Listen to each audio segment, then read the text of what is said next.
A las muy buenas, domingueros. Bienvenidos al Toro por los Cuernos. Y hoy tenemos un programa histórico. Vamos a hablar de la primera gran terna de figuras del toreo que hubo en la historia. Costillares, Pedro Romero y Pepeillo. Antes de comenzar con el programa de esta semana, no olvides suscribirte a nuestro canal para no perderte ninguna de nuestras ediciones. Y si quieres que YouTube te avise cuando publiquemos un programa, activa la campana.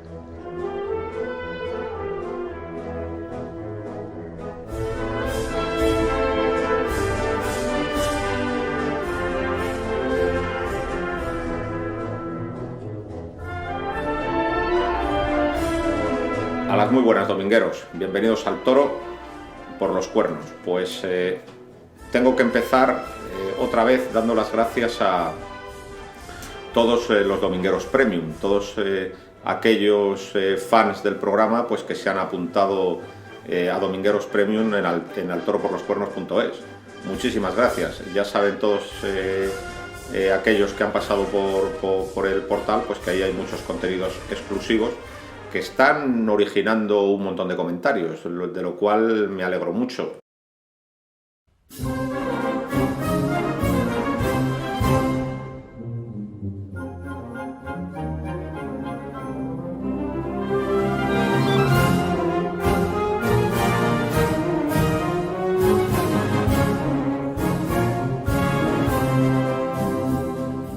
A las muy buenas.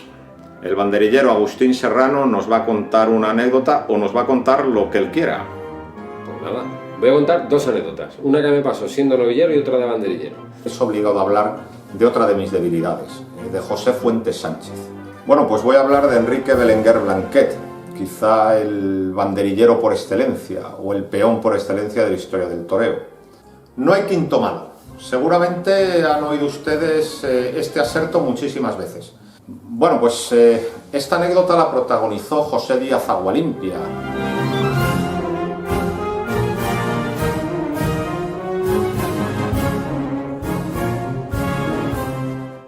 Pero hoy tenemos un programa histórico, un programa que va a hablar de la primera terna de figuras del toreo, que fueron Costillares, Pedro Romero y Pepeillo. Era obligado hablar de esta terna de figuras del toreo porque ya habíamos abordado todas las grandes etapas de la historia del toreo a pie y solo nos faltaba esta. Por lo tanto, es una obligación hablar de estos tres grandes toreros porque son importantísimos y muy decisivos en la historia del toreo. Y para hablar sobre ellos tenemos una vez más a Víctor Pérez López. Muchas gracias y sabes que es un placer hablar de toros y de la historia del toreo mucho más. Pero yo creo que en el programa de hoy era especialmente obligada tu participación porque tú eres un gran experto en el tema. Hombre, gracias. No sé si soy un gran experto, pero muchas gracias. Bueno, pues vamos a remontarnos al último tercio del siglo XVIII. Están en el trono primero Carlos III y después su hijo Carlos IV, y en ese momento, como digo, aparecen las tres primeras grandes figuras del toreo. Durante todo el siglo XVIII, hasta el último tercio, digamos que se experimenta el proceso de decantación de la corrida actual. Hay una lucha entre los varilargueros y los toreros de a pie, otra lucha entre los toreros andaluces y los toreros del ámbito vasco-navarro, pero sin duda con Costillares, con Pedro Romero y Pepeillo, la fiesta de los toros va a alcanzar una brillantez hasta entonces nunca vista, y además yo creo que con estos tres toreros se fijan por primera vez los tres arquetipos de figura que luego se van a repetir constantemente a lo largo de estos últimos 225 o 250 años. Siempre hay esos tres arquetipos de figuras en toda la generación de figuras del toreo que ha habido después, en todas las generaciones. Diríamos que Pedro Romero es el torero científico, el torero dominador, el torero poderoso, el torero que basa la lidia fundamentalmente en el sometimiento del toro. La quietud, como él dice, la quietud. Y que, digamos, subordina la estética a la eficacia. Costillares es exactamente la antípoda, es el torero artista, el que le interesa más la brillantez de la suerte que el dominio del toro. Y luego Pepeillo es el torero valiente, el torero popular, que quizá no sea un artista depurado, tampoco domina mucho a los toros, pero su arrojo y su valor tienen el favor del público. Como como podemos ver, ya hay tres caminos, la del torero poderoso, la del torero artista y la del torero valeroso, que son tres caminos por los que van a transitar luego todas las figuras del toreo que ha habido hasta la actualidad, y podemos a todas las figuras de todas las épocas meterlas en uno de esos tres grupos, ¿no? Por lo tanto, fueron tres toreros muy importantes. Sí, empezando por Costillares, que es un poquito anterior a los otros dos, aunque luego alternaron los ruedos los tres. Sí, sí. Los tres. Bueno, vamos a hacer una especificación. Sí. Juntos. Muy curioso. Costillares, Pedro Romero y Pepeillo solo coinciden juntos una vez. Y además en una corrida muy especial de la que vamos a hablar mucho, porque yo creo que ha sido de las corridas más importantes de toda la historia del toreo, que es el día que se proclamó rey a Carlos IV. En el año 1789. Ese día coinciden los tres en una magna corrida que tuvo lugar en la Plaza Mayor de Madrid. Pero Costillares y Pedro Romero, muchas veces. Costillares y Pepeillo, muchas veces. Pedro Romero y Pepeillo, muchas veces. Pero los tres, solo ese día. Y además en una situación muy particular, porque fue en la Plaza Mayor de Madrid una corrida real, lo que llaman las corridas reales, que se daban pues muy de vez en vez. O sea, cuando se proclamaba rey. Se proclamaba el rey, o el nacimiento de un rey, de un futuro rey. Sí. Momentos muy excepcionales. Bueno, pues hablemos un poco de Costillares, que es el primero que nace. Costillares se llama Costillares porque su familia, que era toda de toreros, es verdad, su padre fue torero, su tío fue torero, pero procedía del matadero. Los mataderos en aquel tiempo eran el verdadero, igual que ahora son las escuelas taurinas, la escuela taurina fundamental del siglo XVIII y parte de la primera época del siglo XIX era el matadero, donde siempre podías dar algún pase a algún toro. El matadero de San Bernardo. El matadero de San Bernardo, porque es de verdad que era de San Bernardo, o sea, vivía en la calle San Bernardo. Y evidentemente Costillares era la estética, era el toreo más fino, más bonito, más elegante. Se habla de él y se dice, y yo creo que falsamente, que él inventó el volapié. Y la Verónica. Ambas cosas son. Pero sabes que él modestamente decía que no. Porque es que son falsas. Él decía, no, si lo han inventado los toros, que me lo exigen dar. Claro, es falso porque la Verónica, evidentemente, en escritos mucho anteriores, en la cartilla de Osuna ya se habla, y en escritos incluso anteriores ya se habla que como una forma de torear. Y el volapié tampoco, aunque sí es verdad que de alguna forma lo popularizó. Lo sistematizó. Claro, o sea, lo repitió. A partir de él... Y le aportó una técnica fiable. Cuidado, hay que hablar también de que cómo eran los volapiés de aquel tiempo. No se parece en nada al volapié actualmente. O sea, el volapié era una estocada de recurso. Aunque él no lo hacía siempre como recurso. Hasta muy entrado en el siglo XIX, claro, el volapié está mal visto porque se considera estocada de recurso. La estocada por excelencia es recibiendo. Sí, ya posteriormente, yo creo que ya es en la Edad de Plata, cuando vienen los Martín Agüero, o cuando llega Mazzantini, cuando verdaderamente hacían grandes volapiés.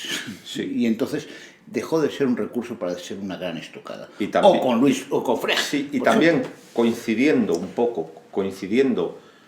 con la perfección de Mazzantini en el volapié, está Cara Ancha, que es el último que recibe habitualmente. Sí. En ese momento justo. Bueno, y también José del Campo Cara Ancha, que fue un torero muy importante, lo que pasa es que opacado Frascuelo por la también recibía Frascuelo, ¿no? Opacado totalmente, ¿no? Pero vamos, o sea, durante todo el siglo XVIII y gran parte del XIX, el volapié es una estocada de recursos. Claro, y que poco a poco va perdiendo... para matar al toro que se aplomaba, claro, y que no te venía. Claro, el toro que no venía lo mataba. Costillares parece ser, porque aquí la información que tenemos sobre estos toreros es bastante relativo, lo utilizaba con bastante más frecuencia de la que diríamos que los críticos, los inteligentes, como llamaban aquellos tiempos, la gente entendía, debía hacerlo. O sea, que había toros que debía recibir y los mataba al volapié. ¿Sabes de quién dicen eso? De un alumno de Costillares, o de un compañero de Costillares sevillano también, que se llamaba Antonio de los Santos. Antonio de los Santos le acusan de ser un torero de gran ventaja porque dicen, en lugar de recibir al toro, lo cansa para poderle matar a volapié. Dicen de Antonio de los Santos, cosa que intuyo que también haría Costillares, porque Costillares es el primero que empieza a usar hacer microfaenas de muleta. Sí, a usar la muleta. Sí, porque con el Capote evidentemente era un tipo muy lúcido y además hacía todo tipo de quiebros, hacía todo tipo de toreo que se hacía en aquel tiempo, de andarle por la cara, del toreo andado, o sea, que es el torero sevillano. O sea, porque también con él y con de alguna forma con Costillares y con Hillo nace lo que puede ser llamarle la escuela sevillana. Hay dos libros que dicen muchas cosas de Costillares, que seguro que los tienes, que es Los Anales de la Maestranza de Sevilla, del Marqués de Tablante, y el de Sevilla, la historia del toreo, de Luis Toro Buiza, que es otro libro estupendo. Es un libro estupendo. Capitán de infantería, por cierto, Luis Toro. Muy sevillanista, muy... Bueno, pues en el libro de Luis Toro se dan muchísimas noticias del caos del matadero. O sea, las autoridades sevillanas estaban todo el santo día intentando encauzar el desmadre del matadero, porque la gente no iba a trabajar para ver a los chavales ejercitarse en el matadero. Cada vez que se enteraban de que había una enorme conducción de toros de cara al matadero, allí se desplazaba toda la ciudad para verlo y se montaban unas corridas, entonces no trabajaba nadie. Y la gente iba al matadero a ver cómo los torerillos de aquel tiempo. Por eso te quiero decir que todos los grandes toreros de aquella época y posteriores, el matadero... Guerrita. Su padre era el Llaverito, el hijo del llavero. Y luego, otra cosa que llama la atención es que el primero que cobra caro su trabajo es Costillares. Sí. También se ve en los anales de la Real Maestranza. Es decir, el primero que empieza verdaderamente a imponer exigencias económicas es Costillares, porque antes habían sido muy baratos. Y otra cosa, es el primero que exige llevar vestidos distinguidos, porque los rondeños no. Los rondeños siempre torearon con el traje de calle, por así decir. Pero Costillares exige galones de plata, bandas de... Eso lo exige especialmente en Sevilla, sí, que Sevilla. Lo tenían también los picadores. Entonces claro. No iba a ser menos. Sí. Iba... El primero que logra una preterición y una subordinación evidente de los picadores... De alguna manera. De alguna manera. De alguna manera. Porque seguían yendo por libre. O sea, no... Sí, pero que no me molesten, ¿eh? Pero que no, porque dice que no me molesten, ¿eh? Y que cuando yo diga, se retiren. Por eso digo... Porque antes estaban siempre con nosotros. Costillares tiene mucha importancia en la formación y en la creación de ese principio de lo que es una corrida de toros. Sí. Y tiene mucha importancia en el cambio de la forma de matar. O sea, el volapié lo hace o lo instrumentaliza de una forma, digamos que bastante abundante, bastante más de lo que hasta ahora, que no lo hacía casi nadie, aunque ya se había inventado, que no se inventó el volapié, eso está claro. Es verdad que ya los últimos años muy mal. Fueron muy malos. En 1790, por ejemplo, ya incluso ya no tiene esas exigencias que tiene... el carbunco de la mano. Claro. Habría que explicar lo que es un carbuco. Un carbuco es una enfermedad que ahora está superada, que tenía la mano abierta, la mano derecha por una herida que no cicatrizaba. Por una herida que no crecía. O sea, y era muy propio de carniceros y matarifes. Claro, pues es en el fondo Costillares. Por las heridas. Claro. Entonces, esa no cicatrizaba nunca, entonces no le permitía matar. Y estuvo los últimos años verdaderamente sufriendo con esa herida. Hay un momento patético, estando en una corrida Carlos IV, Costillares, ya veterano, pidió matar un toro y le concedieron el derecho y no pudo matarlo. Claro. Y dio un espectáculo de impotencia absoluta y por lo visto Carlos IV dijo, si no puede, ¿a qué se presenta? ¿A qué se presenta? Sí. O sea, su final fue triste, ¿no? Y además murió joven, su muerte murió pues con 45 años, una cosa así, no sé, 45, 46, 44, en 1801 creo. 1799. O 1799. Bueno, y no sabemos muy bien la fecha de su nacimiento. O 1800. No sabemos bien la fecha de su nacimiento, no se sabe bien, es en la década de los 40 del siglo XVIII. No sabemos bien, pero lo que sí que se sabe es que murió en 1799 en Madrid. Y está enterrado en San Ginés. Bastante pobre. Sí, le habían concedido una carnicería, precisamente. O sea, no murió nada rico, como casi todos los toreros de aquel tiempo. Bueno, es que entonces, aquello del ahorro... existía poco. Poco. Y la inteligencia tampoco existía mucho. Pero vamos, fue un tipo muy importante. Muy importante, aunque es verdad que faltan mucho... vivimos en una época donde las noticias son claro. bastante confusas, bastante pobres total. y bastante equivocadas en muchos casos, que luego Sí, supongo sí. que hablaremos de ello. Luego también había desguazado con mucha facilidad a Juan Romero, es decir, a Costillares le oponen un rondeño. Juan Romero que era el padre de Pedro Pedro Romero. Bueno, pues había destrozado con mucha facilidad a Juan Romero, pero de repente se encuentra con Pedro Romero. Y además Sí. conocemos la fecha. Fue en 1775. Y con Pedro Romero vio que Pedro Romero ya no pudo. que no pudo con él. Pues bueno, Ni pudo él, ni pudo Pepeillo. ni pudo nadie. Ni pudo Es nadie. decir, Pedro Romero Tiempo simplemente se fue- retiró. Y el otro día, y además fue... Yo creo que no se ha hecho suficientemente justicia a Pedro Romero. Pedro Romero es un cíclope de la historia del toreo, que quizá sea de los toreros más importantes sin lugar a duda, ¿no? Y sobre todo a mí siempre me impresiona de Pedro Romero la dignidad. Una dignidad profesional. Y personal y en todo. En o sea. todo, que se echa mucho de menos en la actualidad. Era de Ronda, por cierto. ¿Y qué pensará Pedro Romero? Que era de Ronda, la de los toreros machos.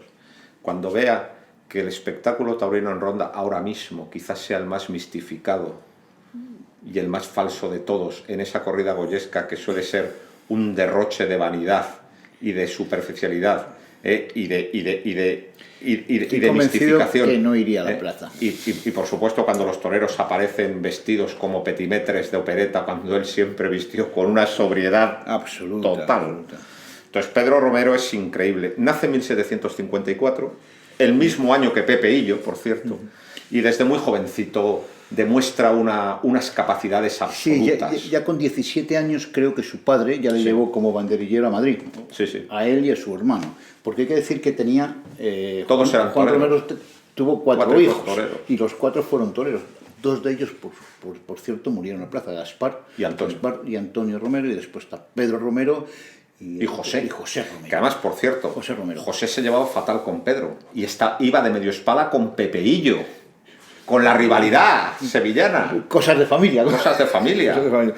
Hay una historia también que comentan y alguien que es Moratín, Fernando de Moratín, Que dice muchas mentiras. que dice mentiras a puñados. O sea, vamos así, a puñados.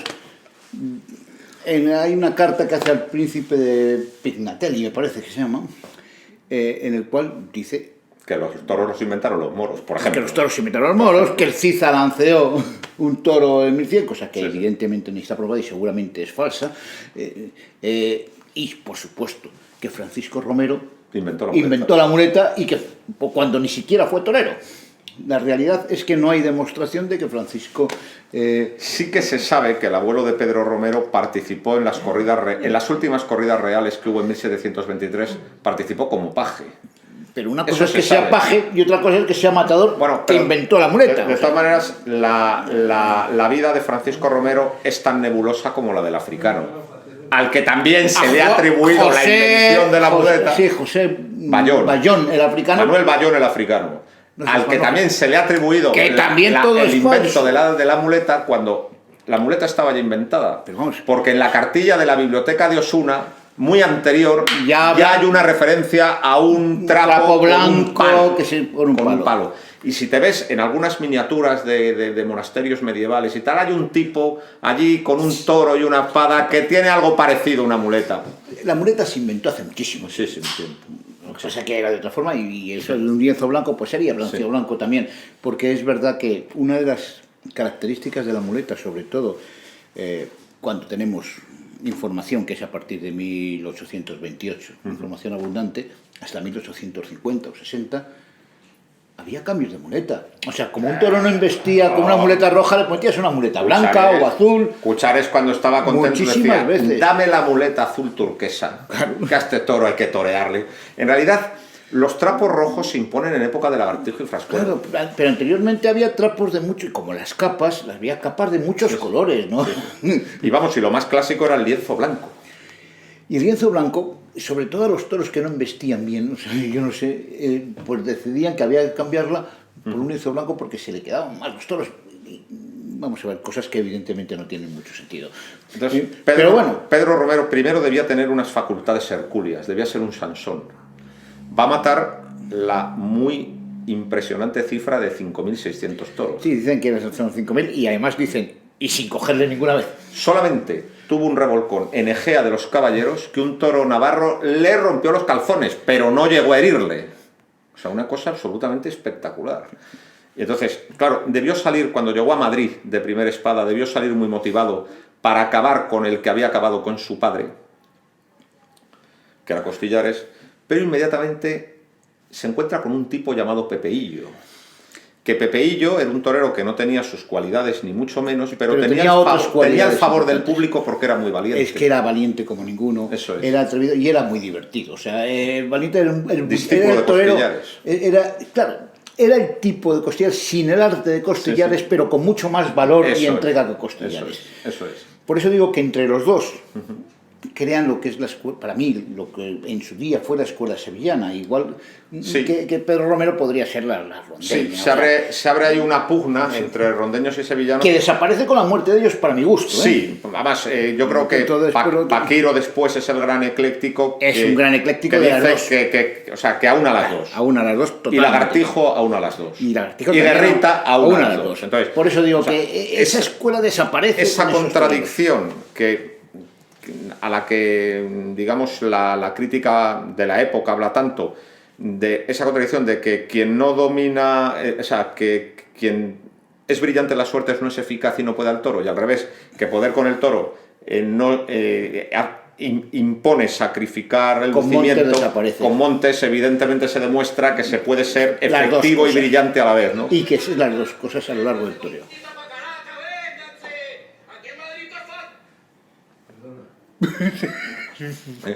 Pero sí que es verdad que aunque está demostrado que hay toreros que dominan los dos palos, sí que es verdad que eso luego ha dado la pugna entre escuela rondeña y escuela sevillana ha dado lugar a una pésima literatura taurina que prácticamente llega hasta nuestros días. Y se habla de esas dos escuelas que son absolutamente falsas, o sea, existieron en el siglo XVIII, a finales del siglo XVIII, pero dejaron de existir con la llegada de Paquiro, y todos los grandes toreros a partir de Paquiro aunaban las dos escuelas, que probablemente sí las tuvieran en un momento determinado.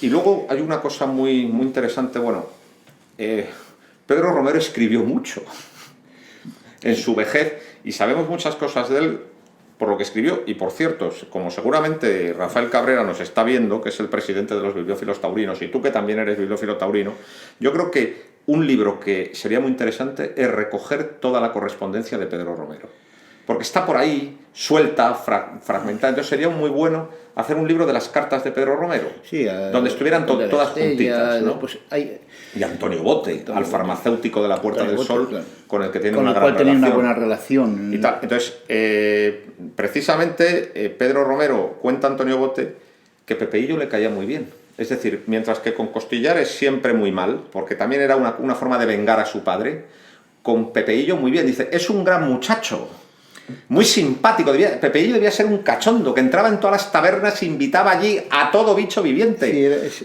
y por supuesto era padrino de todas las bodas y los bautizos que se lo pedían. Entonces dice, es un buen muchacho, dice, pero algo torpe. Y además es que entonces tengo que estar ahí interviniendo. Muy divertido, sí. Debe ser un tipo muy divertido. Que caía muy bien. A pesar de que eran rivales. Era un tipo que daba todo todo lo que tenía, por lo menos hasta, es verdad que en los últimos años las jornadas le hicieron no dar todo. Más prudente. Ser más prudente, pero en los primeros años se daba todo de sí. Y tenía encandilado no solamente al público de Madrid, sino al público de Sevilla, por supuesto. Pedro Romero no, era otra historia. Pedro Romero era la seriedad, era el torero de los aficionados de aquel tiempo. Sí, pero el torero popular, tanto en Sevilla como en Madrid, era Pepeillo. El otro es un torero más de aficionados, y muy respetado por todo el mundo, porque evidentemente hacía lo que no hacían los otros dos. Él, yo lo he dicho muchas veces, mataba todo tipo de toro que se presentaba. Hay una historia magnífica, claro, que es precisamente la que rodea a la famosa corrida... La última corrida. No, a la corrida de proclamación de Carlos IV, la de 1789. Sí. Resulta que pasa lo siguiente. Sí, que los demás no quieren... Costillares y Pepeillo quieren que se prohíba la lidia de los toros castellanos. Porque claro, Costillares y Pepeillo, que eran sevillanos y pintureros, pues preferían el toro andaluz, que era más fácil. Sí, o incluso el toro manchego, no les importaba. Pero el toro manchego, castellano... Pero el toro castellano entonces, preguntaron a Pedro Romero, y Pedro Romero dijo: yo nunca me he negado a matar ningún toro de ninguna ganadería que paste en estos reinos. Entonces Pedro Romero no se negó. Y entonces pasó una cosa. Mató el primer toro. Bueno, por cierto, pero ya en 1775, de la corrida que estamos hablando es de 1789, pero ya en 1775, cuando aparece por Madrid por primera vez, impone ser el primer espada, y Costillares traga. Como todos los grandes toreros. Y Costillares como todos los traga. grandes toreros lo imponen. Exacto. Y luego, el día de la jura de Carlos IV, el día de la proclamación, se sorteó y le tocó a Romero. Entonces, ¿qué pasó? Que como Romero había dicho: yo mato todo lo que pasta en estos reinos y los otros no, los toros castellanos se los fueron echando a Romero. Mientras que a los sevillanos les fueron echando los toros andaluces. Pero el encargado de los corrales, que era el tío Gallón, que era muy de Pedro Romero, dijo: voy a hacer una putadita. Total, que le echó un castellano a Pepeillo. Y le cogió. Los toros castellanos eran muy querenciosos, y mucho más en una plaza que tenía esquinas, como era la Plaza Mayor de Madrid. Entonces se metió el toro en una esquina, fue Pepeillo, le advirtió Pedro Romero que cuidado, que el toro es peligroso y está querencioso, pero claro, como Pepeillo era Pepeillo y era muy valiente, le cogió. Total, que fue al quite Pedro Romero, se lo llevó a que le atendieran y tal, y entre que le llevó o no le llevó, transcurrieron 8 o 10 minutos. Y cuando vuelve, allí que estaba el toro. Entonces, había otros toreros de segunda fila, porque era la típica corrida de 23 toros que duraba todo el día. Total, que cuando llega allí Pedro Romero 8 o 10 minutos después, ve que el toro está ahí, y ningún torero había ido a matarlo. Entonces, en ese momento, al ver a Pedro Romero, todos cogieron una muleta y una espada y les dijo: parad. Dice: habéis tenido un montón de minutos para matar al toro y no lo habéis matado. Dice: lo mato yo. Y claro, todo el mundo respetó la autoridad de Pedro Romero y le dio una gran estocada, ¿no? Entonces, Pedro Romero el toro era inmensamente de pitones y... Bueno, había una ganadería que era la de Agustín Díaz. De Castrojanillos, algo así se llama, me parece. Bueno, eso es luego la raíz Castrojanillos, sí, en los hierros y los encastes, pero era de Pajares de Otero, León. Pajares de Otero, sí. Agustín Díaz de Castro. La ganadería de Agustín Díaz de Castro de Pajares de Otero era terrorífica y no la querían ni ver. Y en cambio Pedro Romero los mataba con agrado. Entonces, Pedro Romero es una auténtica muestra de pundonor y de honradez profesional, que luego se ha visto muy poco en la historia del toreo, porque ya has visto cómo ya los andaluces preferían los sevillanos preferían apartar a los toros castellanos. No, y además, Pedro Romero no, ¿eh? En su toreo, que a diferencia de ese toreo sevillano, que era siempre movido, que era siempre alegre, que seguramente era hasta más vistoso, sobre todo con el capote, que el de Pedro Romero, que era mucho más sobrio. La base de su toreo, además de la estocada y la estocada recibiendo, que era magnífico con ella, la quietud. Era la quietud, la permanente quietud. De todas formas, hay una anécdota muy curiosa la cuentan un periodista en 30 o 40 años después, con los toros de Álvaro Muñoz. Sí. Álvaro Muñoz Pereiro, sí, los del Papillo. El padre de Pedro Muñoz Pereiro, no me acuerdo del segundo apellido. Los toros del Papillo. Sí, los toros del Papillo, o sea que tenían cortada la balana y les colgaba. Y les colgaba. Era una señal que tenía. Era una señal. Bueno, pues esos toros eran también famosos por la dificultad. Y le dice el Álvaro Muñoz a Pedro Romero: maestro, no le llamaría maestro, Pedro. Le llamaban señor. O señor. El señor Pedro Romero. ¿Por qué usted a mis toros muchas veces le da bajonazos y no entra a matar, como a otros toros que les pega las estocadas arriba? Y le contesta Pedro Romero, muy dignamente: porque usted echa dominguillos a los toros. Y cada vez que lidia un toro a Madrid, durante mucho tiempo, se dedica con los dominguillos para que derroten arriba y nos cojan. Que es verdad que lo hacían. Entonces, cuando usted deje de tirar dominguillos, yo mataré esos toros arriba. Mientras tanto, no merecen más que golletazos. Una cosa muy curiosa. Eso que demuestra también que las estocadas o la exigencia de la estocada no era igual que en esta época. O sea, al toro, que era malo, todo Había el mundo licencia entendía, para matarle como había fuera. licencia para matarle de cualquier manera. Y además hasta lo agradecía el público. Un toro que va a coger permanentemente, tú tienes la licencia de darle un bajonazo. Cazarratas debería haber tenido licencia para que le dieran un bajonazo. Yo di la licencia. Claro, y no antes de que se vaya al corral. O sea, tú tienes que... Evidentemente no es permisible eso con el toro claro, boyante, que le puedes matar por arriba. Pero si un toro no se deja matar por arriba, pues habrá que matarle de un bajonazo. Y eso se hacía con frecuencia en aquella época, para entender que no todas las estocadas y todos iban arriba, como podríamos creer en los 5.000 toros que mató Pedro Romero.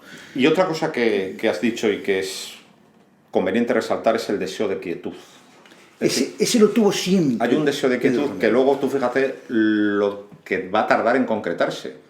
Porque claro, toda la tauromaquia del 19 es en movimiento. Claro. Y se va a concretar a partir de Belmonte, muy después. Pero ya ese deseo estaba en Pedro Romero porque lo dijo muchas veces.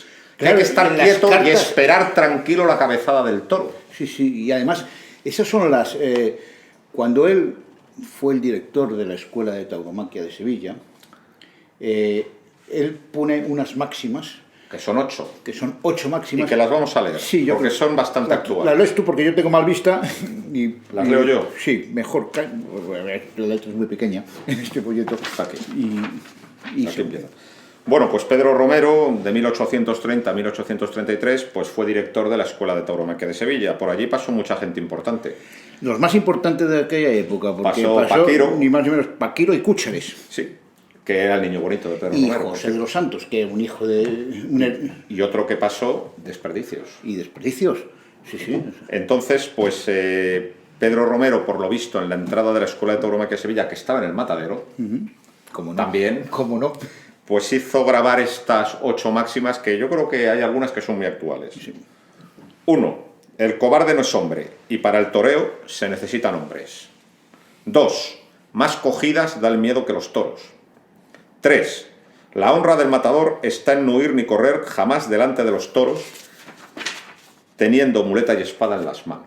Eso es fundamental, porque después de El no ir ni que correr. desapareció, después de que se apareció la tríada, la primera tríada La tríada fundacional. fundacional, todos los toreros, hasta que llegó Montes, el matar, soltar los trapos y saltar la barrera era un continuo permanente en todos. Bueno, y luego en todos. la suerte de matar sufre una degeneración. Cuando Absoluta. desaparece la tríada fundacional, empezaron a matar otra vez en los riñones y de cualquier manera. Incluso todavía mucho más sangrante, llevarle hasta las barreras y desde la barrera meterle sí. la espada, cosas Sí, sí. que se hacían, por ejemplo, o Sí, sea, sí. algo que Eso es vergonzoso. se empieza a paliar con Paquiro otra Con vez. Paquiro empieza a paliarse, y porque esas normas que estamos dando las utiliza Sí. Paquiro en su toreo. Vamos con la 4. 4. El espada no debe saltar nunca la barrera después de presentarse al toro, porque esto ya es un caso vergonzoso. 5. Muy interesante. Arrimarse bien y esperar tranquilamente la cabezada, que el toro ciega al embestir y con nada se evita el derrote. 6. El torero no debe contar con sus pies, sino con sus manos, Eso es- y en la cara de los toros debe matar o morir antes que volver la cara o achicarse. Eso es de actualidad absoluta, de Absoluta. actualidad absoluta. Yo creo que lo firmaría José Tomás. Lo firmaría perfectamente. 7. Parar los pies y dejarse coger. Este es el modo de que los toros se consientan y se descubran bien para matarlos. Está pensando en la suerte de recibir. Sí. Porque claro, para matar a volapié hay que arrancar tú, no parar los pies. No, Aquí aquí hay que es parar los pies y cuando el toro está abajo del todo, Matar. entonces... Aunque te coja Claro, el toro. dejarte coger, ¿por qué? Porque Aunque- es cuando ha humillado. Claro. Y entonces Aunque- puedes verle la muerte. Esta es buena también. 8. Más se hace en la plaza con una arroba de valor y una libra de inteligencia que al revés. Está muy bien. A mí me parece que son Son merece la pena haberse leído, fantásticas. yo creo, porque son fantásticas, y decirlas exactamente como estaban, puestas allí. Puestas en la entrada de la Escuela Sí, Taurina sí, de Sevilla. están muy bien. Están muy bien. Por cierto, como yo tengo relación con una relación estrecha con una escuela taurina, voy a hacer un azulejo y se las voy a regalar para que lo pongan en la puerta. La primera Escuela Taurina decían esto. Exacto. Que creo que es interesante que lo tengan. Sí, sí.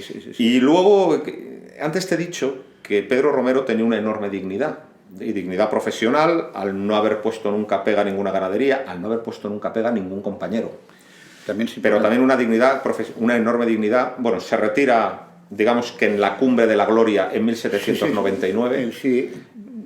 Y entonces, cuando llegan los franceses en la invasión napoleónica, Le piden. José I, Pepe Botella, el rey impuesto por Napoleón en el trono español y que quería congraciarse con el pueblo español montando toros, le piden torear. Y él se niega.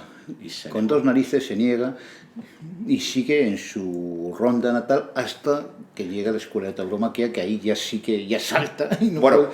tiene una historia también muy interesante la formación de la Escuela de Tauromaquia, porque el cargo de maestro mayor se lo habían dado a Jerónimo José Cándido, al que él llamaba despectivamente Jeromo, a pesar de ser su cuñado. Sí, pero estaba casado con una hermana suya. O sí. sea, Entonces escribe un memorándum que se dirige al rey Fernando VII. Bueno, una cosa, no, él escribía bien, era letrado y escribía bien, pero la que escribe al rey para ser director de la Escuela de Tauromaquia de Sevilla, primer maestro, esa no la escribió él, porque está muy nervioso y quería que hubiera buena letra, porque claro, lo iba a ver el rey. Entonces contrató un escribano.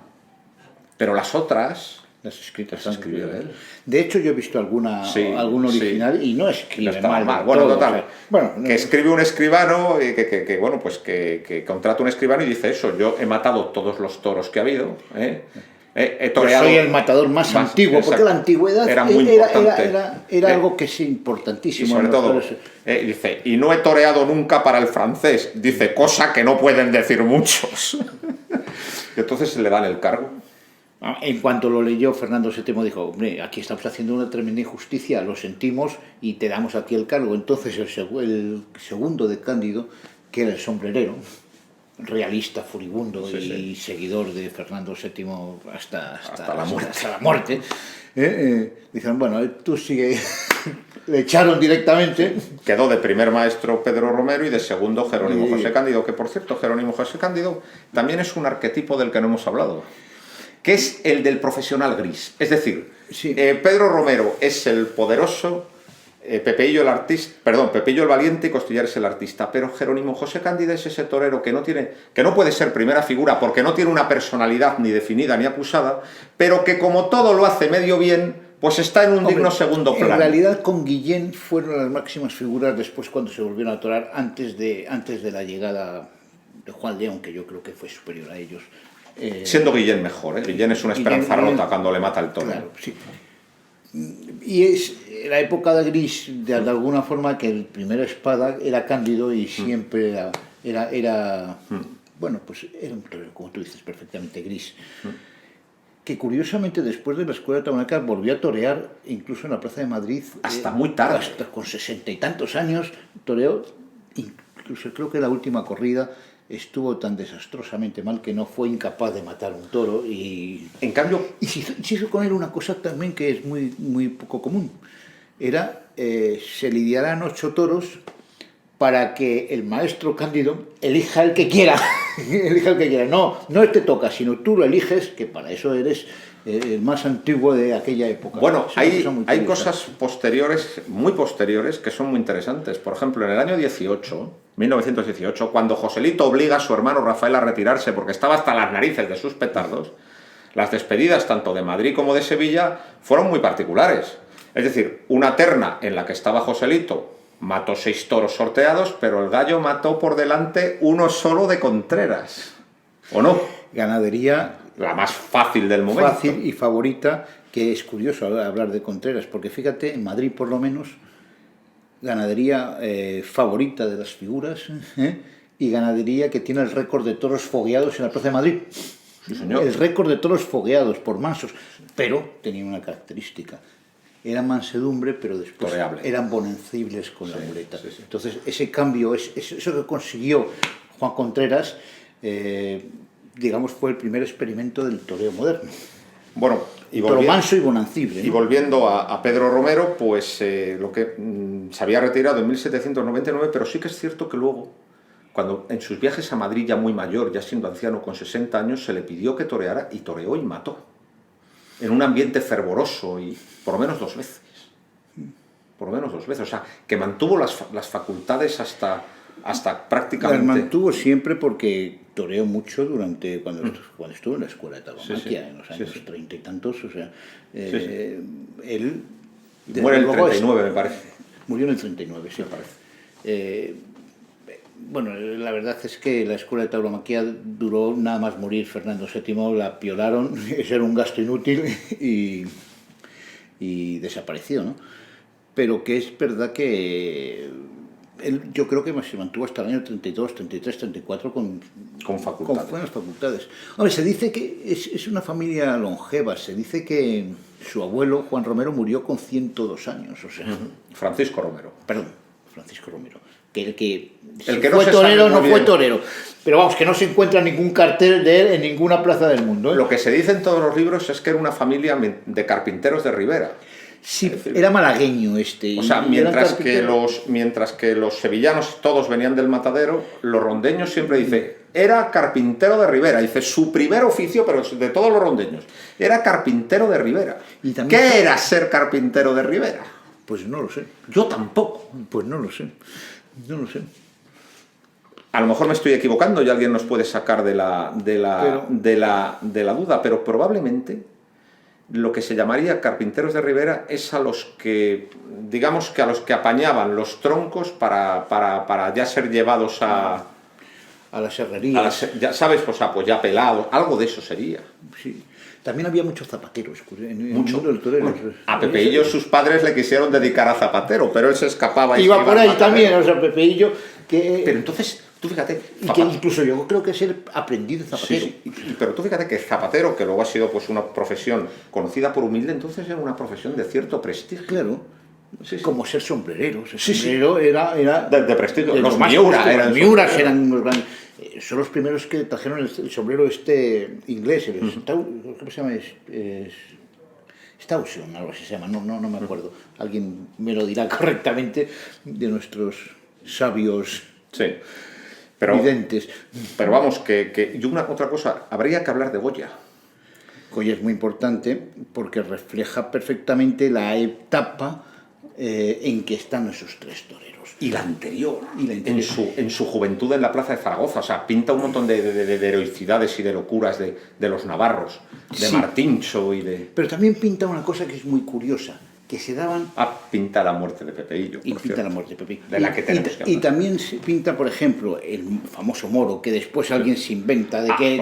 Claro. Pues eso, ¿sabes qué? Era una mojiganga, porque las novilladas... no existían, tal y como las entendemos ahora. Claro, las novilladas no existían algo que se llaman mojigangas, que son unas representaciones teatrales con un torillo. Y entonces gente saltaba ahí. Y tenemos carteles de un personaje que saltaba con grilletes encima de una mesa, exactamente igual que lo pinta Goya. Se interpretaban escenas del Quijote. Se interpretaban permanentes escenas del Quijote. O de la vida sueño, o de la vida sueño con toro por el medio. Claro, o sea, de obras de actualidad. O sea, La pata de cabra. Claro, entonces es que digamos que el oficio de toreros se aprendía integrándote en una cuadrilla, siendo banderillero, después medio espada, y ya cuando el matador te veía preparado te daba el derecho el novillero en sí a organizar no existía. tu propia cuadrilla. El novillero no existía. O sea, el concepto novillero no existía en aquella época. La novillada como espectáculo de toreros principiantes es muy moderna. Se empieza a perfilar a finales del siglo XIX y cuaja a principios del siglo XX. Claro, o sea, por eso digo que, hombre, hay algunas excepciones, pero son contadísimas las excepciones, casi todas vienen de ser primero banderillero, después media espada y por fin forma propia cuadrilla. Vamos a decir que la primera figura que no va en ninguna cuadrilla y es novillero es Mazzantini. Es uno, si no es el primero, es el primero importante. Porque yo pensaba que también el espartero. Pero el espartero sí fue banderillero. Sí fue banderillero. Aunque fue muy poquito, pero fue. Fue. pero fue. Y además Mazzantini es algo, si no es anterior, Está justo ahí. Es coetáneo de Mazzantini. Está ¿no? justo ahí. Mazzantini Sí. también era un torero especial por la significación Sí. que tenía, era un torero mucho más culto y mucho más que la media. Bueno, hablando de cultura, aquí también no hemos hablado y debemos hablar de la primera tauromaquia. Que es otra cosa muy curiosa, la tauromaquia de Pepeillo, porque lo lógico... Son dos tauromaquias, hay dos Sí, tauromaquias de Pepeillo. pero lo lógico es que el inspirador de la tauromaquia hubiera sido Pedro Romero, Claro, pues o no. incluso Costillares. O Costillares. Pues no. Es más, se habla que José de la Tisera planeaba hacer una tauromaquia de Costillares, pero que evidentemente no vio la luz nunca. Y vio, de los tres, pues es la tauromaquia de Pepeillo. ¿Quién hizo la tauromaquia de Pepeillo? Evidentemente Pepeillo no es, porque apenas sabía... Sí, firmaba. O sea, firmaba y poco más, o sea, no sabía ni leer, o sabía leer dificultosamente. O sea, él no pudo ser. Hay quien dice que es José de la Tisera, pero yo creo que tampoco, porque en la edición Príncipe, quien hace o quien escribe la primera tauromaquia, que es la de 1796, dice a José de la Tisera que se la daba para que la corrigiese y viera todas las mejoras que podía introducir. Por lo tanto, tampoco es probable que fuera suya. No sabemos de quién fue, no fue de Pepeillo, no fue casi con toda seguridad de José de la Tisera, eso la afirma Diego Ruiz Morales y algunos estudiosos de la época. Pero es muy interesante, y además tuvo un éxito brutal en su día. Se vendió como churros, y son las primeras normas serias, importantes que se hacen en aquel tiempo, ¿no? Es que, claro, hay que hablar de otro fenómeno muy interesante, que es la ilustración. Claro. Es decir, los ilustrados, Florida Blanca, Ensenada, Jovellanos, abominaban de la fiesta de los toros. Pero el espíritu ilustrado está impregnado en todas partes, incluso en los toreros. Es decir, por primera vez hay unos toreros pues, que tienen la inquietud de dictar unas normas, de ensayar unas reglas que sirvan para todos los toros. Es decir, el espíritu científico, lógico, ordenancista de la ilustración también tiene su traducción en los toros. La tauromaquia de Pepeillo. Claro. Y después, esa nace en 1796, que es interesantísima, dividida en tres partes, y donde hay una parte de lo que es las suertes del toreo, otra del toreo a caballo. Después hay una segunda edición que nace en 1804, ya muerto. Y el año que se prohibieron los toros. Y esa probablemente sí fue escrita por José de la Tisera, que es mejorada, con mucho, digamos, mucho más fina en su redacción, ampliada a las cosas importantes, de una lectura mucho más fácil y agradable. O sea, en realidad, aunque es la misma, pero es una segunda edición mejorada y pulida. Sí. Y pulida. Y bueno, fíjate que es la única tauromaquia hasta después llega la de Paquiro, las demás no hay más. Pero hay una diferencia importante entre una y otra, ¿eh? La de Paquiro es mucho mejor. Hombre, por supuesto, y además ya sí establece unas bases mucho más importantes que la de... Sí, pero ahí hay un intento. Pero hay un primer intento y es una primera tauromaquia muy de agradecer, porque hasta antes nada más existía, pues bueno, la cartilla de Osuna, los escritos de Belaraña, que son pequeños escritos. Existía Daza. Por cierto, hablando de Daza, ¿sabes quién inventó Daza? No sé. Daza es el primero que inventa las cuerdas para evitar maromas para que no salten es los verdad. toros a las barreras. La inventa Daza. Bueno, no la inventa. Se le ocurre a Daza que si ponemos una maroma podemos evitar que salten. Que entonces se le llevaba mucho toro navarro que era muy saltarín, y llegaban con cierta facilidad a los tendidos. Y Daza fue el primero que inventó, se le ocurrió que las maromas podrían evitar el salto de los toros. Es que hay que hablar de toros también, porque Las primeras tintas.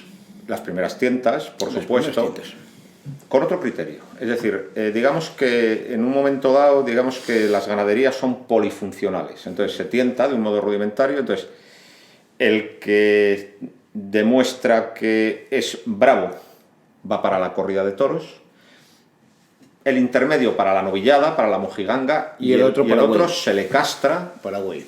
para directamente la muerte o para tirar del arado, porque entonces se plantaba con y se yuntas de utilizaba bueyes. o para tirar del arado o de eso. Por Sí, sí. ejemplo, los troncos eran Llevados bueyes, por bueyes con Sí, una sí, o loma. sea, que era una ganadería polifuncional. En función de lo que se veía en la tienda, destinaban al animal una cosa y otra. Digamos que en Navarra ya era muy antiguo, por ejemplo, lo de los dominguillos o la prueba del cesto, meter un animal con un corral en un corral a ver con de la forma, si remataba muy bien hacia arriba, era válido, si no... Embestiar el cesto, pero la tienta en Andalucía ya se empieza a hacer con picador. Claro.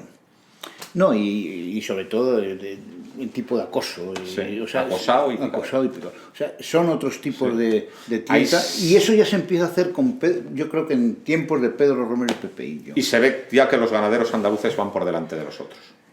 Es que además también ya ocurre una cosa, que ya en 1790 lidian por primera vez En Madrid. ganaderos andaluces en Madrid. Hombre, lidian Vázquez y Vistahermosa ese primer año. ¿Alguno más? No. Lidia Vistahermosa. Y Vázquez a los 2 años. Y Vázquez en el 800, en 1800.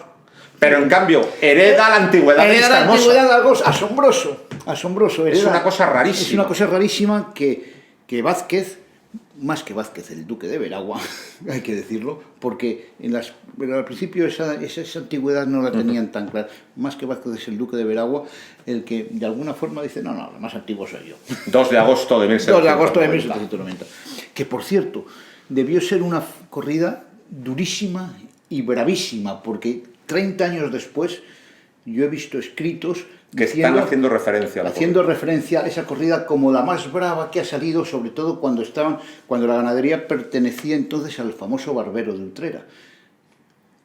O sea, y como los verdaderos y legítimos toros del Barbero. Bueno, hay que hablar por qué llamaban al Barbero de Utrera Barbero de Utrera. Juan Domínguez Ortiz nunca se dedicó a ser barbero. Claro. Le llamaban el Barbero de Utrera de la cantidad de gañotes de francés que cortó en la Guerra de Independencia. Bueno, ahí hay también dudas. Dicen, esa es la leyenda. No, yo creo que es más sutil todavía que eso. Yo he intentado buscar cuál es la exacta, por qué verdaderamente, y no lo he encontrado a ciencia cierta. Vamos a ver, era alcalde de Utrera, Barbero, pero había 2 tipos de alcaldes, un alcalde del pueblo y alcalde de la nobleza. O representante en el... Y luego estaba el corregidor, que era el representante del rey. Claro. Y él era el representante de la nobleza. Entonces, parece ser que se habían quedado recegados 4 o 5 franceses, uno de ellos un oficial y noble. Cuando los cogieron, había habido... durante algún tiempo se había suprimido con los franceses el garrote vil. Entonces se pensó, garrote vil a todos. Claro, pero a un noble no se le Pero a un noble no le puedes dar garrote vil. No se le podía dar garrote, claro. Entonces él dijo, no, a este se le corta el cuello. Pero no se le da... Y entonces... Por ahí viene. Por ahí... Ajá, qué interesante. Por aquí dicen que viene, o sea, evidentemente, sí, por hacerlo eso a un francés noble. Porque los no nobles... que mueran con garrote vil y además despacito. Y luego ya cuando llegó Fernando VII ya implantó el garrote vil como la forma de la pena capital en España, pues hasta el año 1977. Sí, o sea, que fue el último ajusticiado de esa forma. Que se suprimió la tal. Pero que tú fíjate que ya están en danza los primeros grandes nombres ganaderos. Sí. Hemos hablado de los Vistahermosa, hemos hablado de Vicente José Vázquez, habría que hablar de José Rafael Cabrera, y además son actividades... Los Ulloa también, que los son... Becker. Y los Becker, los en esa Ulloas y zona los también. Becker. O sea, que son las grandes ganaderías andaluzas que luego dominan junto con los toros de Villarrubia de los Ojos, sí, con el toro Gijón. El toro Gijón, todo el panorama mundial. Y desaparecen los toros salmantinos, los toros leoneses. De Raso de Portillo. Aguantan un poco los navarros, pero van en decreciendo. Digamos que los navarros lo que van a hacer es reducir su ámbito de actividad. Se quedan en Cataluña, exacto. País Vasco y Navarra. Eso es. Y Zaragoza. Bueno, Zaragoza, entiendo yo también. Sí, también, dentro de ese grupo, sí. Es que de los caballeros sí. Es ahora Aragón, entonces la Navarra, o sea, claro, también es y ahí verdad. estaba la ganadería de Ripamilán, por ejemplo, que había muchas muy ganaderías famosa, importantes, ¿no? pero que, lo interesante es que aparecen los grandes nombres ganaderos, y además son actividades... Sí, Digamos que los navarros lo que van a hacer es reducir su ámbito de actividad. Es decir, Pero que son las grandes ganaderías andalusas que luego dominan junto con los toros de Villarrubia de los Ojos, y todo el panorama mundial. Y desaparecen los toros salmantinos, los toros leoneses. pero que lo interesante es que aparecen los grandes nombres ganaderos ya lo hemos hablado con Costillares y con Pepillo, ya hay una preferencia de los toreros por el toro andaluz y más concretamente por el toro negro de Vistahermosa, porque es el más noble y el que se deja hacer más monerías. O sea, ya los toreros han puesto sus ojos en el toro que les gusta. Lo que pasa es que tardarán muchísimo tiempo en imponer su criterio. Pero también muy interesante es quiénes eran estos tíos.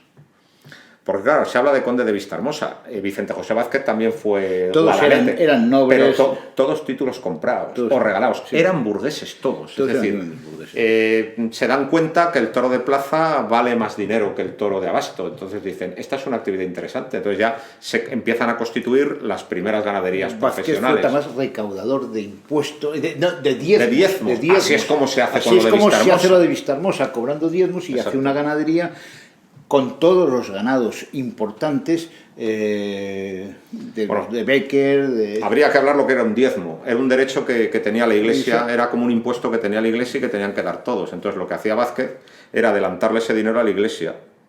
Pero luego él se quedaba con el diezmo y esta fue la forma que le sacó a los condes de Vistahermosa 2 sementales que no le vendían. Claro. Pero tú fíjate, bueno, Vicente José Vázquez es marqués de Guadalete. Sí. ¿Sabes por qué? Porque las tropas que vencieron a los franceses en Mengíbar y en Bailén comieron res de Vicente José Vázquez. Era el, ¿cómo se dice? El intendente. Vicente José Vázquez era el intendente del ejército de Andalucía. Los intendentes de los ejércitos eran importantísimos.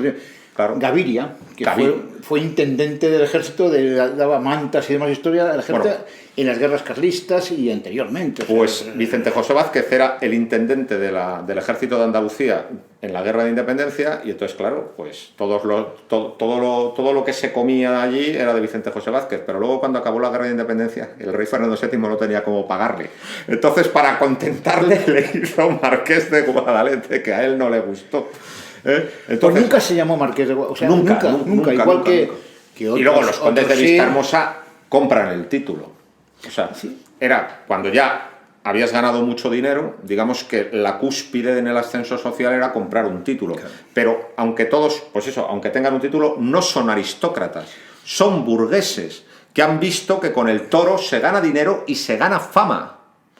Y además ganaron mucho dinero, porque independientemente de que le fueran bien, Vistahermosa menos, pero Vázquez hizo una fortuna extraordinaria. Y además vacas de madres. Vacas, en la separación que Martínez hace del testamento de Vázquez, es monstruoso la cantidad de fincas que tenía, cortijos que tenía de esas y ganado de todo tipo y condición. Sí. Es espectacular. Y hermano mayor del Hospital de la Caridad de Sevilla, que era otra institución muy interesante en la época, que era precisamente quien daba entierro, entre otras actividades, daba entierro a todos los ajusticiados en Sevilla. El Hospital de la Caridad. Y la última vez que tuvieron que cumplir esa función fue cuando el crimen de las estanqueras de Sevilla en los años 50. Fue la última vez que tuvieron que dar reposo divino a un... Bueno, pues también Vicente José Vázquez era el hermano mayor, que está su cuadro allí puesto, en el Hospital de la Caridad, que está al lado de la Maestranza, que es una visita que les recomiendo a todos, porque en la iglesia están los famosos cuadros de Valdés Leal, que es de un tenebrismo barroco extraordinario, con las calaveras y todo eso. Pues, bueno, pues claro, este era un tipo muy importante, pero hay que resaltar eso, son burgueses los que porque antes las órdenes religiosas habían tenido toros, los cartujos, los dominicos, pero no seleccionaban con objeto a la lidia. Estos además, sí, porque han visto que... Claro, por eso digo que ya no solamente existe el desembarco del toro andaluz a Madrid, y con la llegada de Madrid es un poco... a casi toda España, a todo el norte, sino que existe se empieza a seleccionar ese toro, especialmente en las ganaderías andaluzas, que hacen que sea el favorito de casi todos los toros, excepto seguramente el de Pedro Romero, que le daba igual, que como él decía, mataba todo bicho viviente que fuera capaz de pastar. Ya has hablado de la Plaza de Madrid, que es muy importante, porque la Plaza de la Puerta de Alcalá, inaugurada en 1749 por primera vez y en 1764 por segunda, si mal no recuerdo, se va a convertir en el gran palenque donde se van a dirimir todas las luchas taurinas. Y a partir de ese momento, la plaza decisiva es Madrid ya. Es decir, en ese siglo se van a asistir... durante todo el siglo XIX, claro. Porque ten en cuenta, Madrid es el punto medio entre Andalucía y las plazas del norte. Claro. Entonces, todo el ganado generalmente todos los grandes contratistas de ganado de Madrid compraban toros para todas las plazas del norte, pues sobre todo para Bilbao. Ya a Cataluña iba por libre y la región valenciana también iba más por libre. O sea, Sí, pero el norte no, ¿eh? Pero el norte, todo lo que es Sevilla, Salamanca... Y luego otra cosa, para ir a las ferias del norte, tanto ganaderías como matadores, ya es fundamental triunfar en Madrid y estar en el abono de Madrid. Si no estabas en el abono de Madrid, era muy raro que tú tuvieras acceso a Pamplona, a Bilbao, y a San Sebastián, incluso a Salamanca, a las plazas del norte. Tú no tenías acceso si no eras o reconocido o estabas en el abono de Madrid. Y los que no estaban en el abono de Madrid se quedaban en toda la zona sur. Sí. Se quedaban haciendo eso y Valencia. Lo que se llama torear en los puertos. Torear los puertos, exacto. Puerto Santa María, todas esas... entonces, muchas veces las grandes figuras, Pepeillo lo hizo muchas veces, pues no venía a Madrid, pero toreaba en todas las plazas de Andalucía. Y el año que venía a Madrid no toreaba en Andalucía. Claro, y se iban alternando uno y otro. Las diligencias eran muy lentas. Es que, y además peligrosas, porque había bandidos. Claro. Ahí está el caso de Pérez de Guzmán, ¿no? Claro. Es decir, era muy peligroso venir a Madrid y tal y cual. Es decir, en eso, claro, Lagartijo y Frascuelo, ya muy entrado el siglo XIX, casi finalizando, serán los primeros que digamos que puedan torear todos los años en todas partes.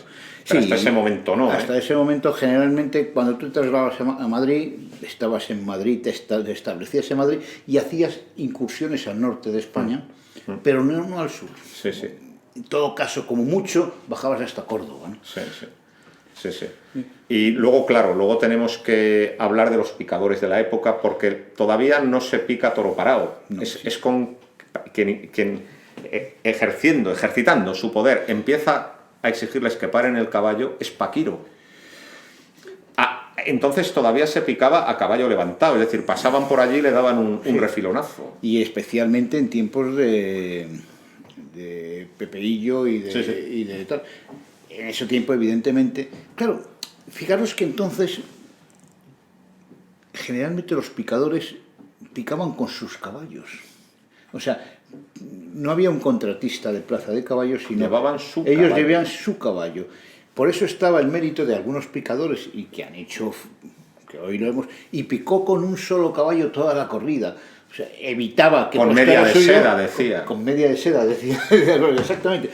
Evitaban que el toro le llegara al caballo. Entonces había muy pocas muertes de caballos con esa forma de picar. Eso vendría después, claro. Entonces picar eran picotazos. Así, el toro que mató a Pepeillo, dice, no sé si había recibido 10, 12 o 14 varas, o 20 varas, da igual, pero eran 20 picotazos. Y el toro decían que estaba demasiado entero. Esa es la gran fecha luctuosa, o la primera gran fecha luctuosa de la historia de los toros. El 11 de mayo de 1801. Pepeillo, el séptimo toro de una corrida, me parece que de 16. Sí. El séptimo toro de una corrida de 16, pues alcanza a Pepeillo, le saca las tripas y le mata. Hay un aguafuerte de Goya que lo representa. Que, por cierto, Goya, fíjate qué curioso, abriendo un paréntesis, Goya pintó a Costillares, pintó a Romero, pero no pintó a Pepeillo, se llevaban mal, por lo que fuera. Pero bueno, sí que, digo que no pinta su busto, su retrato, pero sí que pinta en el aguafuerte de la cogida. Un toro de Peñaranda de Bracamonte, me parece que de José Joaquín Rodríguez. Pues José Joaquín Rodríguez, y el nombre ahora mismo no lo recuerdo. Barbudo. Le saca las tripas, el toro lo termina matando Antonio de los Santos, me parece, y es un gran duelo nacional. O sea, España se quedó totalmente conmovida y paralizada por la muerte de Pepeillo. Bueno, hubo un montón de cantares de ciego y tal y cual. Es decir, con unos medios absolutamente rudimentarios. Hay que tener en cuenta que la televisión no existía, que la prensa todavía no se había extendido nada de nada. Y además que era cosa de generalmente de gentes ilustradas. Sí, sí. O sea, ten en cuenta que el 60% de la población Era analfabeta, ¿no? Los toreros tenían un prestigio increíble. Y luego, claro, hay que tener en cuenta otra cosa. Estamos hablando de finales del siglo XVIII. Todos los grandes deportes masivos del mundo anglosajón son de finales del XIX y de primeros del XX. Es decir, el primer espectáculo de masas del mundo moderno son las corridas de toros. Y tenían aquellos tres hombres una popularidad extraordinaria. En una España donde no había periódicos ni había nada. Y solo la transmisión oral hacía que la gente llenara las plazas. Ni siquiera algo que sí aparece, por lo menos sabemos que aparece a mitad del siglo XIX, que es las peleas de gallos. Yo no sé si existían entonces o no, lo desconozco, ¿eh? No lo sé, y también habría que hablar de la popularidad del cante flamenco, pero que se va configurando a partir de, no antes de, claro, o sea, a partir de, durante el siglo XIX. Entonces todavía no estaba. Sí, es verdad que el único divertimento popular eran los toros. Eran los toros. Sí. Porque es equivocado cuando alguien piensa que en aquella época que el toreo caballeresco nace y del toreo caballeresco se deriva con sus peones al toreo de a pie. No es cierto. Lo que sí es cierto es que el toreo caballeresco es el que llega a la posteridad porque es del que se escribe el caballero de tal. Pero había un sustrato. Había un sustrato de muchas fiestas que sabemos que existía, por ejemplo, en Salamanca por los estudiantes, con los estudiantes. Los matatoros. Los matatoros. Que iban a Pamplona. Todos los matatoros de Pamplona, que iban a Pamplona y que iban a Logroño, sí, y que a los a Madrid, alrededores. y incluso en la Plaza de Madrid también, Flea creo que dice que también hay corridas con matatoros. Perdón. Flea, explica quién es. Flea es Francisco López Izquierdo, que es un investigador. Es un grandísimo investigador y que tiene una obra que son anales de las plazas de toro de la Puerta de Alcalá. Es un libro en 2 tomos. Que es toda la historia de la plaza. Todas las historias de las plazas de toros de Alcalá. Flea sería, digamos, la unión de su nombre y sus dos apellidos. Francisco López Izquierdo. Entonces, popularmente, le llamamos Flea. Conocidos y amigos y tal, le llamamos Flea. Ya es un señor muy mayor, no sé si ha fallecido. No, evidentemente, ¿sabes quién da noticia de muchas cosas de esas? Gonzalo Santonja. Sí. ¿Te has leído las cositas los libros He leído algo de Gonzalo Santonja. Pues Gonzalo Santonja da un montón... Es un gran investigador. Y da un montón de noticias de un montón de matatoros que iban por ahí, ¿sabes? Durante todo el 15, 16 y 17, pero la corrida oficial era la otra. Claro. Entonces, esos matatoros no tienen su gran oportunidad hasta que los caballeros no dejan de ejercitarse cuando llegan los Borbones. Y en muchos festejos que son solamente de matatoros, nadie los cuenta. Si no sabemos mucho qué corrida ocurrió con las grandes figuras del toreo de Pepeillo, no sabemos nada de esas corridas, no hay información, incluso muy posteriores, no hay información taurina, no se refleja en la prensa. Si se refleja que el marqués de tal siempre tiene un escribano. Los preceptistas del siglo XVII. Pero entonces toda la información que tenemos es de la nobleza, pero el pueblo pues no se informa del pueblo, apenas hay información muy vaga, pero que existía, y ese divertimento del pueblo con los toros existía muy anterior incluso a Pedro Romero. Sí, por supuesto, pero vamos a ver, es decir, mientras están los Austrias en el trono español, el toreo a pies vive en el más absoluto su desarrollo. Es decir, totalmente. Lo que priva es la corrida caballeresca. Sobre todo es lo que da boato, lujo. Cada vez que por ejemplo, la canonización de Santa Teresa, pues hubo cientos de corridas. El nacimiento de un príncipe de Asturias, cientos de corridas en Plaza Mayor. Las victorias militares de los tercios, cientos de corridas. Entonces, esa era la corrida. Y entonces el toreo a pie pues era una cosa absolutamente marginal, hecha por gentes que no se sabía muy bien qué eran, medio delincuentes que a lo mejor te asaltaban en un camino, y así se está durante los siglos XVI y XVII. Y es cuando llegan los Borbones y prohíben a la nobleza ejercitarse en ese toreo, cuando esos hombres que andaban por los caminos o por los mataderos, llega su momento. Claro, entonces, que ya existían, pero desde el momento llega su momento el levantamiento de reivindicarse. De reivindicación. Esa corrida con toreros de a pie tiene pues su campo de experimentación durante casi todo el siglo XVIII hasta el reinado de Carlos III, donde aparece ya la tríada de figuras. Y a partir de ahí la fiesta se consolida, claro, y se hace grande. Y por cierto, se hace profesional.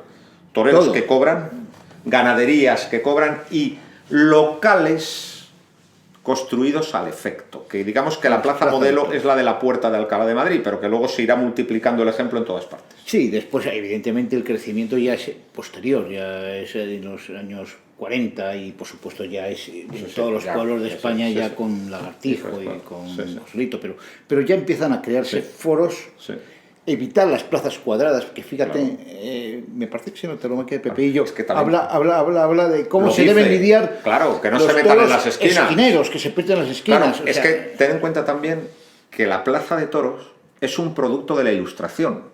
La Plaza de Toros de Madrid la hace Ventura Rodríguez, que es quien hace la Puerta de Alcalá de Madrid y quien hizo un montón de palacios. Entonces, Ventura Rodríguez es un arquitecto que está imbuido del espíritu ilustrado y entonces hace un edificio completamente funcional. Es decir, piensa en cuál es la manera de que el toro no se pueda esconder ni tenga recovecos. Hacerlo redonda. ¿Cuál es la manera de que todo el público esté igual de cerca del espectáculo? Hacerla redonda. Sí, está muy bien pensado y además, pero que ese es un pensamiento que no nace por generaciones porque si te das cuenta, porque hubo muchas plazas que luego fueron octogonales. Sí, pero si te das cuenta, las anteriores, por ejemplo, las Virtudes en Santa Cruz de Mudela, preciosa plaza, son rectangulares, las anteriores. Por eso digo, y de las rectangulares pasan a muchas plazas ya circulares que debían ser más complicadas. Entonces se hacían octogonales. Hay muchas plazas de aquel Pero eso, tiempo, ¿por qué eran más complicadas? Porque hacer algún ruedo Claro. redondo implica una complicación que no la tiene lo cuadrado, lo rectangular o incluso lo octagonal, ¿no? El otro día, de eso de viendo revistas antiguas y tal, encontré unas fotos increíbles de la antigua Plaza de Toros de Tudela, en Navarra, que se demolió en los años, a finales de los años 20 para hacer la que conocemos todos. Una plaza increíble, que es una pena que se demoliera, porque ahora sería puesta como ejemplo, ¿sabes lo que te quiero decir? Tenía como 3 pisos, o sea, el tendido ya era, digamos, estilo grada, con ¿cómo se dice?, con columnas, luego una grada y luego una andanada, una plaza increíble de bonita, ¿no? O sea, una plaza de ronda con un piso más, una plaza verdaderamente pintoresca que hubiera sido maravilloso que hubiera llegado hasta nosotros, pero también, es decir, el espíritu ilustrado inspira el tendido. ¿Por qué? Porque es ver sin obstáculos el festejo. Y digamos que se deja los obstáculos para las localidades más baratas. No, pero fíjate, y que están más detrás. ¿Por qué? Porque claro, hay que poner vigas para alzar otros pisos. Pero digamos que el primer piso al menos no tenga obstáculos. Pero fíjate que también en esta época ilustrada y en las primeras, en la plaza, por ejemplo, en la Plaza de Toros de Alcalá, las entradas más caras... La delantera de grada y de andanada. Era la delantera de andanada. ¿Por qué? Porque se dominaba todo. Se dominaba todo y además por una sencilla razón. Porque si llovía, el que se refugiaba en la grada, pero nunca llegaban a los palcos y a las andanadas, que evidentemente se veían bastante bien los toros desde pero esa situación. La delantera de grada y andanada sigue siendo una localidad buenísima. Ahora, las filas de grada y andanada con columnas y con obstáculos ya son mucho peores. Sí, las filas son peores, pero de luego las delanteras y las primeras filas eran lo mejor, y por supuesto los palcos y las andanadas. Y luego todo el gran movimiento taurino que se había montado, de repente entra en convulsión. Para que vean también los aficionados actuales que la fiesta ha sufrido muchas convulsiones, que esta no es la primera, la de los tiempos que nos ha tocado vivir. Entra en convulsión. Y los antitaurinos, y sobre todo... Bueno, claro, el antitaurinismo de los ilustrados era brutal. Brutalmente. Claro, brutal. Es decir, en todas las épocas. Y todos los ministros de los reyes, vamos, exhortándoles a que prohíban los toros. Total, que En 1801 muere Pepeillo, que causa una enorme inquietud en todos los gobernantes. Se había retirado Pedro Romero. Se había muerto y se había muerto Costillares, o sea, no quedaba nadie. Eso era un. Entonces nada. queda la fiesta en manos de un montón de toreros segundones y un pésimo gobernante, de los peores que ha tenido España, que se llamaba Godoy. Pues Godoy prohíbe los toros en 1804. Godoy era un guardia de corps muy guapo, que había ascendido a las más altas magistraturas del Estado solo por ser amante de la reina María Luisa de Parma, la esposa de Carlos IV. Y Godoy, bueno, pues como todos estos gobernantes que quieren salvar al inculto pueblo español, prohibió los toros. Godoy fue absolutamente desastroso. Godoy hizo una política internacional absolutamente suicida, entreguista con Napoleón, deja entrar a las tropas de Napoleón en España y entonces se monta con la excusa de que iban hacia Portugal. Pero también nos había metido con ellos en la lucha contra los ingleses en Trafalgar, que salimos escaldados. Total, que Godoy es un rey desastroso, los franceses entran. No, rey. Perdón, un valido. No tuvo nunca el título de valido, pero era lo que era, ¿no? Era lo que era. Pues Godoy fue un gobernante desastroso. Accedió a las más altas magistraturas del Estado solo por ser amante de la reina María Luisa de Parma. Godoy era muy guapo, era guardia de corps, estaba en la escolta de los reyes y se enamoró de ella la reina y le subió pues a ser... Nunca se le dio título de valido, pero en realidad era el valido. Era un valido, sí. Godoy fue absolutamente desastroso, fue nefasto. Prohíbe la fiesta de los toros en 1804, otro de los gobernantes, pues, digamos que quiere tutelar al pueblo español con sus salvajes costumbres. Eso de que los españoles eran unos salvajes en cuanto existían la fiesta de los toros, eso ha durado hasta hoy. Sí, hasta hoy, porque en verdad ha habido antitoreros en toda la historia de España. Y luego la política internacional de Godoy fue absolutamente desastrosa porque se alineó con Napoleón y era más o menos como meter al lobo en el gallinero, ¿no? Y el lobo vino. Y el lobo vino. Primero sufrimos una derrota enorme, una derrota naval enorme frente a los británicos en Trafalgar y luego con la excusa de invadir Portugal, Godoy dejó que los franceses entraran en España.